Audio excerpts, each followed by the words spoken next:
Salut à tous la famille, salut les passionnés et bienvenue dans ce tout nouvel épisode de Can Inside.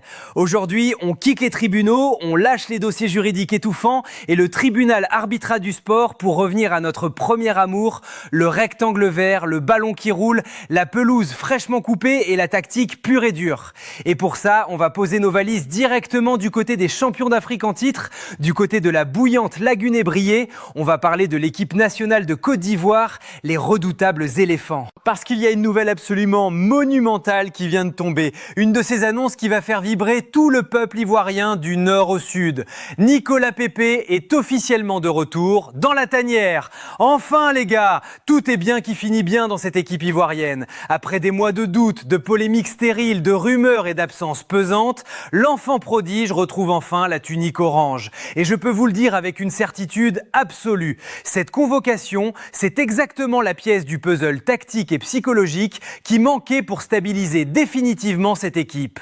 Car oui, on va l'annoncer tout de suite, prenez les paris, notez-le dans vos agendas, la Côte d'Ivoire a tout, je dis bien tout, le potentiel pour être l'une des plus grandes, des plus belles et des plus fracassantes surprises de la prochaine Coupe du Monde. Quand on regarde le vivier, quand on regarde la dynamique actuelle depuis leur sacre à la maison, on se dit que cette équipe n'a plus aucune limite.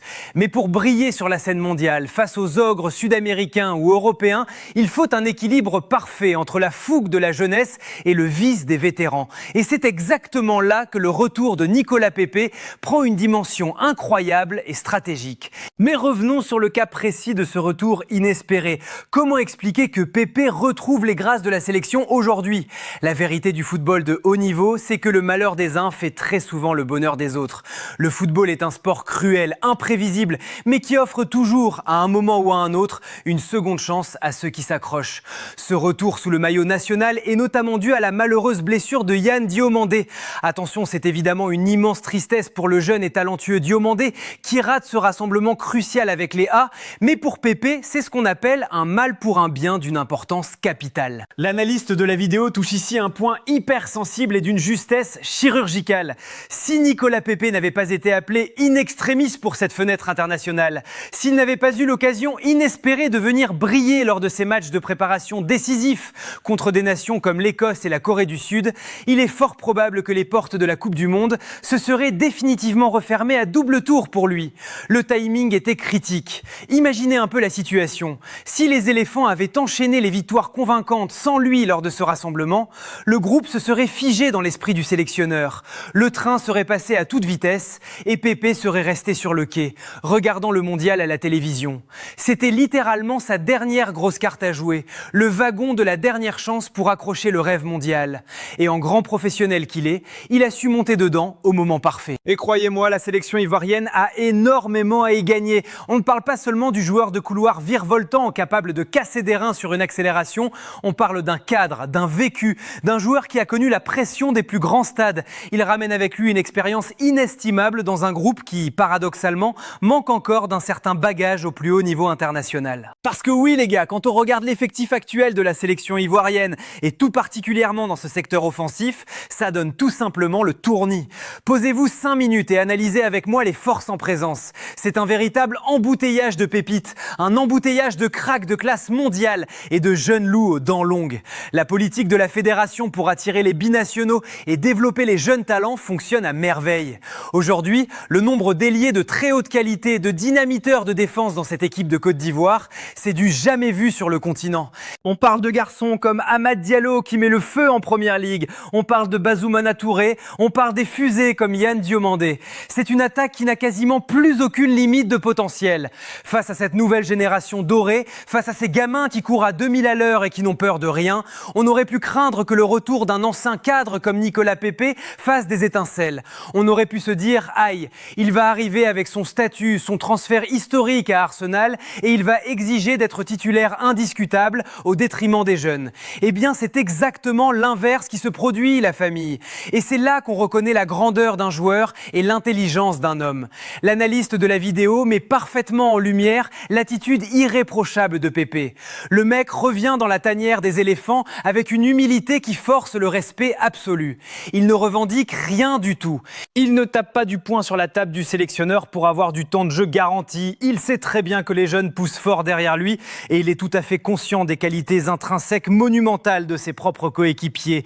Au lieu de jouer la carte de la concurrence toxique, Nicolas Pepe endosse le rôle magnifique de grand frère. Lui-même prend la parole pour valoriser des joueurs comme Amad Diallo ou Yann Diomandé. Il les encense publiquement. Il est totalement capable, psychologiquement parlant, d'accepter un rôle de super sub, de remplaçant de luxe qui va sortir du banc à la 70e minute pour achever une défense fatiguée.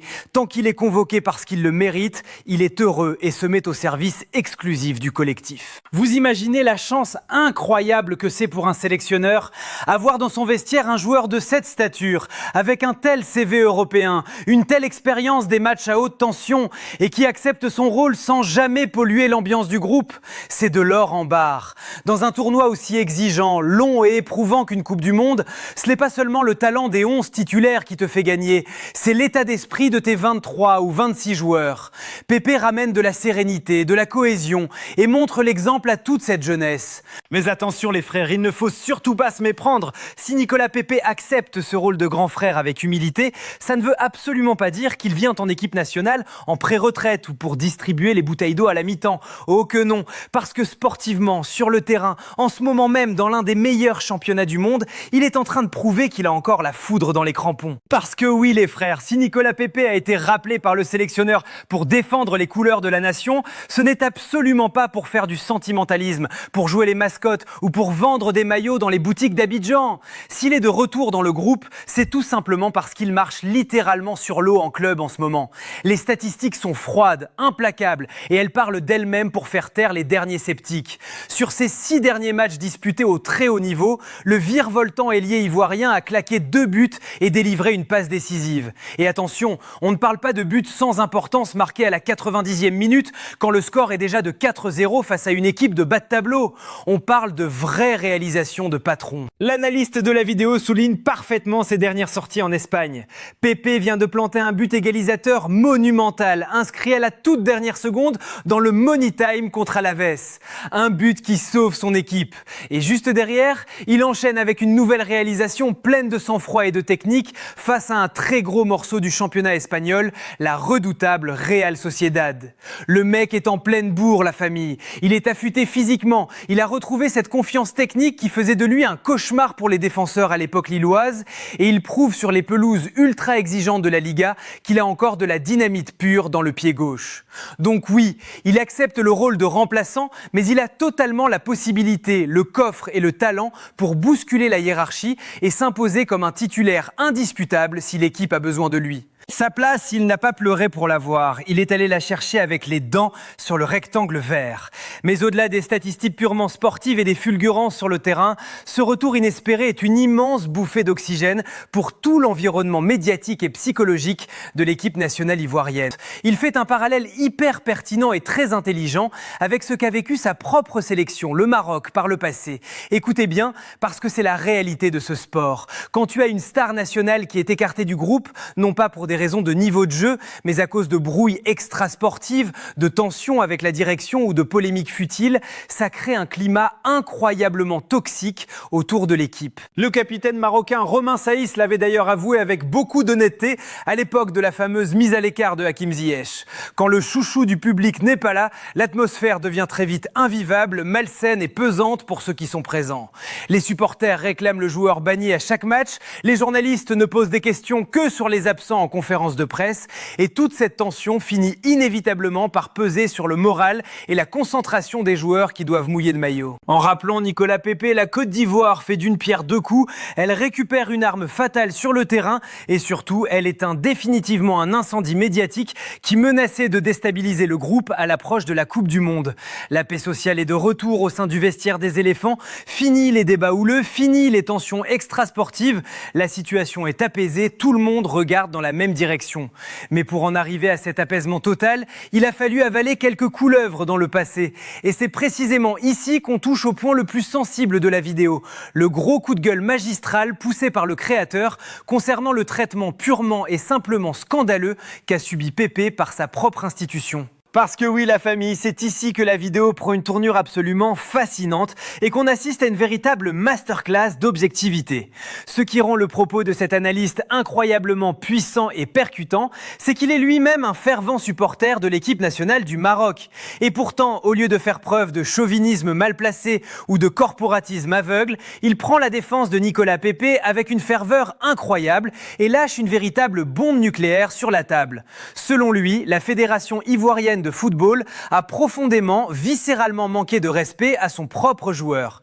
Il va même jusqu'à utiliser des mots très forts en affirmant que l'institution lui a littéralement craché au visage. Bam! Les termes sont posés et ils sont d'une violence inouïe. Rappelez-vous les gars de cette fameuse polémique lunaire qui avait enflammé les réseaux sociaux il y a quelques temps. C'est l'un des épisodes les plus ridicules de l'histoire récente du football africain.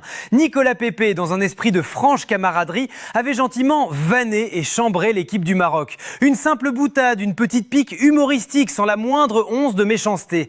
En réponse à cela, une poignée de pseudo-supporters marocains toxiques, précisant qu'ils n'ont absolument rien de vrais supporters, avaient violemment insulté l'Ivoirien sur Internet. Et face à cette tempête numérique, qu'a fait la Fédération ivoirienne de football? Est-ce qu'elle a fait bloc? Est-ce qu'elle a sorti les muscles pour protéger son soldat, son attaquant vedette face à la meute d'Internet? Absolument pas. Au lieu de faire bouclier, la FIF a lamentablement cédé à la pression toxique des réseaux sociaux et a purement et simplement forcé Nicolas Pepe à s'excuser publiquement d'avoir fait une blague. Mais on marche totalement sur la tête, la famille. Le chambrage, les petites vannes piquantes entre les grandes nations africaines, ça fait partie intégrante, vitale et historique de l'ADN de notre football. C'est le folklore magnifique de ce sport. C'est exactement comme un fan absolu du Barça qui vanne le Real Madrid ou un supporter ultra du PSG qui chambre l'OM le lundi matin à la machine à café. C'est de bonne guerre, ça fait vivre la passion et ça ne mérite en aucun cas de créer un incident diplomatique international. Le fait que sa propre fédération, l'institution censée être sa famille sportive protectrice, l'ait lâchement jeté en pâture et ne l'ait pas soutenu face à ces attaques injustifiées est une cicatrice extrêmement profonde. C'était une injustice totale, une trahison envers un joueur qui, depuis ses débuts, a toujours mouillé le maillot orange avec fierté. Si la fédération n'avait pas brisé Pepe psychologiquement avec cette affaire ubuesque, s'il avait été présent et en pleine confiance lors de la dernière CAN à domicile, l'histoire aurait pu être encore plus folle et son apport aurait été monstrueux pour écraser la compétition. Heureusement pour les amoureux du ballon rond, l'eau a coulé sous les ponts d'Abidjan. L'apaisement est enfin là, la rancœur est laissée au vestiaire, les dirigeants ont mis de l'eau dans leur vin et Pepe a fait preuve d'une grandeur d'âme exceptionnelle en acceptant de revenir sans faire de vagues. Et maintenant que ce chapitre sombre est définitivement clos, il est grand temps de se tourner vers l'avenir parce que le programme qui attend les éléphants sur la route de la Coupe du Monde est tout simplement dantesque. Et oui les gars, maintenant que la hache de guerre est définitivement enterrée avec les instances et que les polémiques toxiques sont loin derrière nous, il est grand temps de regarder vers l'avenir. Et quel avenir majestueux s'annonce pour les éléphants. Quand on se pose 2 minutes pour analyser froidement l'effectif actuel de la Côte d'Ivoire, et particulièrement cette fameuse attaque, ça donne tout simplement le vertige aux défenses adverses. L'analyste de la vidéo met le doigt sur un détail qui tue, une statistique incroyable qui montre la marge de progression affolante de cette équipe. Regardez l'âge et l'expérience du groupe qui vient de faire vibrer le continent lors de la dernière CAN. La très grande majorité de ces joueurs monstrueux disputaient tout simplement leur toute première grande compétition internationale. C'était le grand baptême du feu sous la pression étouffante du pays hôte pour des pépites brutes comme Ousmane Diomandé, le virevoltant Amad Diallo ou encore le rock défensif Odilon Kosunu.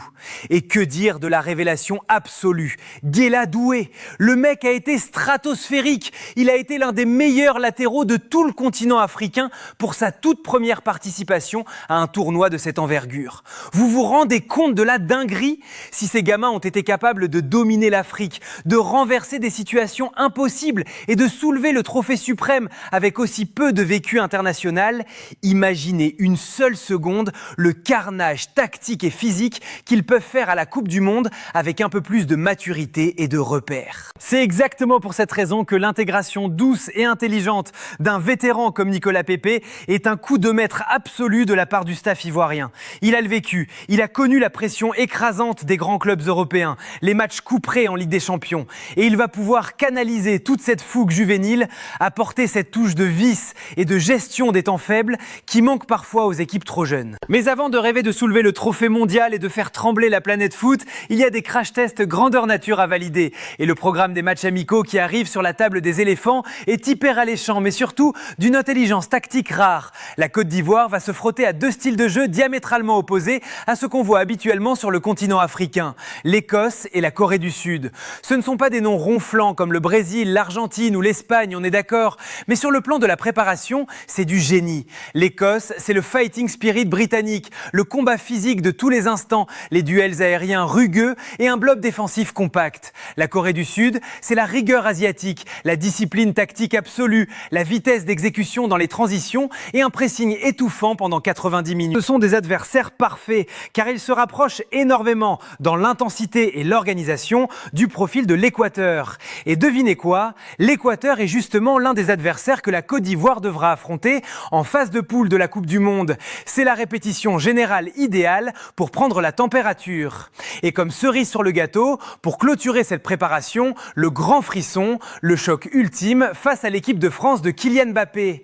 Là, on ne parlera plus de simple préparation ou de réglage tactique, on parlera de révélateur absolu. C'est lors de cette affiche de gala prestigieuse qu'on saura définitivement si les éléphants ont les épaules assez larges pour regarder les monstres européens droit dans les yeux et assumer leur statut de sérieux outsiders. Voilà la famille, c'est la fin de ce numéro spécial de Can Inside consacré aux champions d'Afrique. Le roi Pépé est de retour pour guider les siens, la Côte d'Ivoire est armée jusqu'aux dents et la Coupe du Monde est désormais en ligne de mire.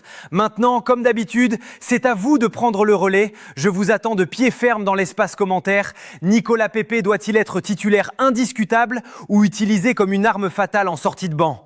Pensez-vous que la Côte d'Ivoire a l'effectif pour atteindre les quarts, voire les demi-finales de la Coupe du Monde?